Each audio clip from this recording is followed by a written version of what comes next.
Sementara itu pemirsa Komisi 2 DPRD menindaklanjuti laporan hasil pemeriksaan atau LHP-BPK terkait temuan kekurangan volume proyek infrastruktur hingga selisih retribusi etiketing pariwisata. DPRD mendesak pemerintah daerah membenahi perencanaan detail engineering design atau DED yang disinyalir menjadi pemicu utama berulangnya keterlambatan pengerjaan proyek dari tahun ke tahun.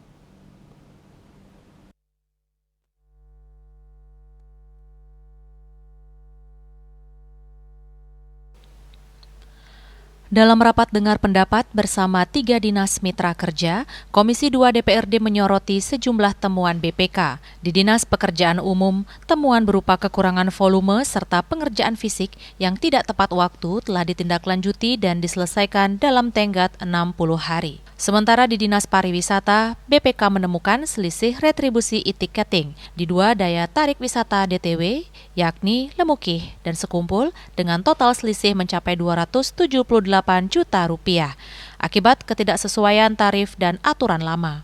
Pihak pengelola telah berkomitmen mengembalikan kekurangan tersebut hingga akhir tahun. Menanggapi keterlambatan pengerjaan proyek yang terus berulang, Dewan menilai masalah utama bersumber dari keterlambatan penyusunan Detail Engineering Design atau DED.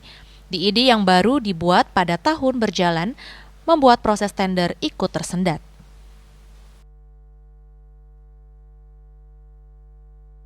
Sering ada terlambatan seperti ini. Jadi kadang-kadang dari ED yang terlambat. Jadi anggaran DED yang terlambat. DED itu harusnya dikerjakan sebelum tahun berjalan berikutnya. Dianggarkan kegiatan mana. Terkadang kegiatan itu baru tahun ini, DED-nya baru tahun ini juga. Itu jawaban daripada Bina Marga tadi.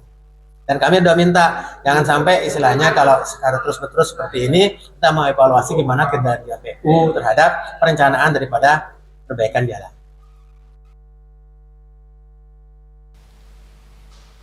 DPRD meminta penyusunan data master dan DED dilakukan secara matang sejak awal, guna mempertahankan predikat opini wajar tanpa pengecualian atau WTP serta mencegah potensi kerugian keuangan daerah di masa mendatang.